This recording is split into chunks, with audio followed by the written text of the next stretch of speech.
I'm going to be talking about the shifts of the Rufous Hummingbird. Between 1900 and 1990, there were never more than 30 winter sightings per year along the Gulf Coast of the United States, and that is represented by the yellow rectangle. 30 years ago, the Rufous Hummingbird mainly wintered in Mexico, and that is represented by the red arrow. The number of Rufous Hummingbird sightings in 1996 had increased steadily up to 1,643, with evidence that by 1998 resident populations had colonized 400 kilometers inland. Over this time, temperature rose by approximately 1 degree Celsius. Here I found even more reasoning on why the Rufous Hummingbird range is changing. And here it talks about the global climate change and even habitat destruction, and all of these are threats to the hummingbird survival.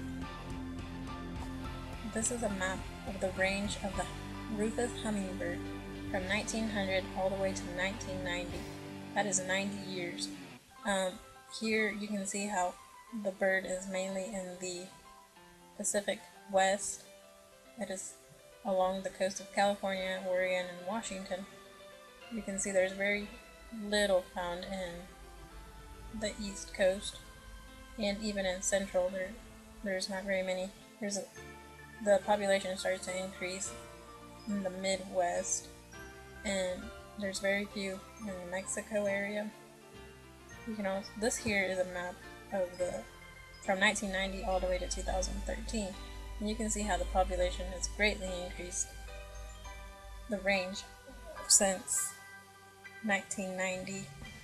You can see how there's a lot more found in the North Pacific in Canada and Alaska.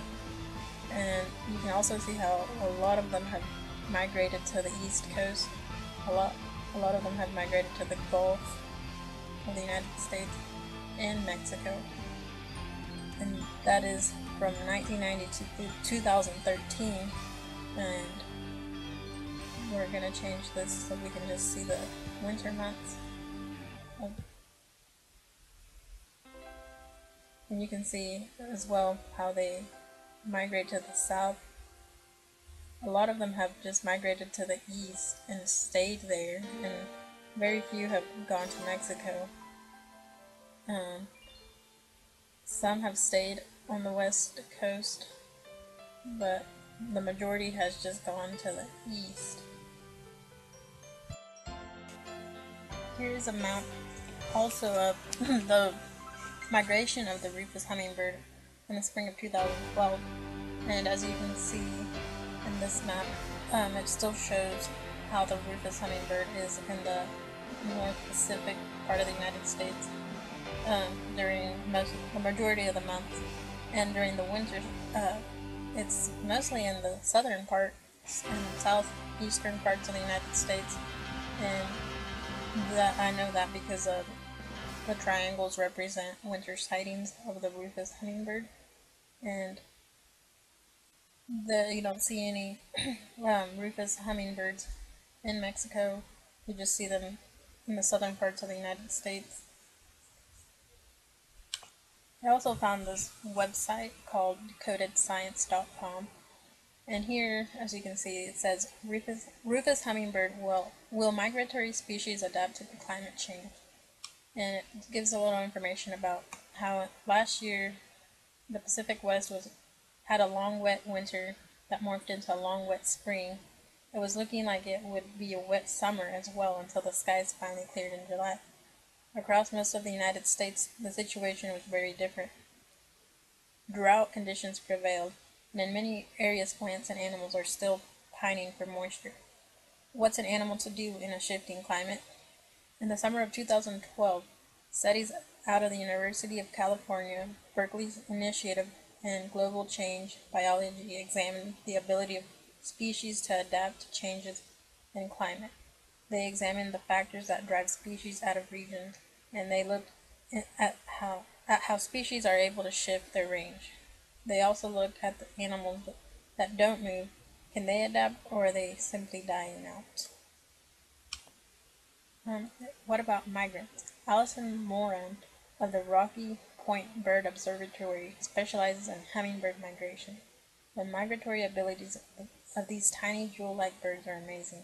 The Rufous Hummingbird breeds in the northern United States, Canada, Alaska, and embarks on a huge 1,500-kilometer migration that takes it as far as Mexico. On the way back up, the birds follow the nectar trail to their summer breeding grounds. As the nectar-rich flowers open, the hummingbirds arrive to drink and to pollinate. Moran's organization bans hummingbirds and watches their migration. She says that hummingbirds show an amazing sight fidelity. That means that the bird that visited your feeder last year, well, may be the same one that's at your feeder this year. Not only that, but the birds may even show up in the same order unless something changes. In 2011, the Pacific Northwest suffered from an extremely cold spring. The flowers that hummingbirds drink from did not open on time. Since it was so cold and wet around the same time, the Sonoran Desert experienced a snap freeze, killed off many of the flowers that the hummingbirds pollinate. In the Pacific Northwest, the banders waited for hummingbirds, but the migrants did not arrive. In fact, sites that once had thousands of birds saw only one or two arrive on. Many of the populations may have been lost due to multiple changes along the birds' migration routes. Oddly enough, however, some birds banded in earlier years did return in 2012. This suggests that these birds may have been able to breed elsewhere in the intervening year, perhaps further south. It may suggest that hummingbird population is more versatile than one might imagine it to be. Will migratory hummingbirds be able to adapt to a changing climate? While the rufous populations seem to have some ability to change, the changes in the conditions along their route are also profound. Change is hard for those species that stay in one place. For migrating species, each individual altered site possesses a new challenge. Here's a website I also found called mysanantonio.com. It has a little article about how the rufous hummingbird has been seen lately sticking around in Texas. And even though it's not unusual to see them around is there because they usually fly south to Mexico, but they've been sticking around lately, so that's a little something I found here. It says, for several years we've known some rufous hummingbirds wind up along the east coast and others along the Louisiana and Texas coast.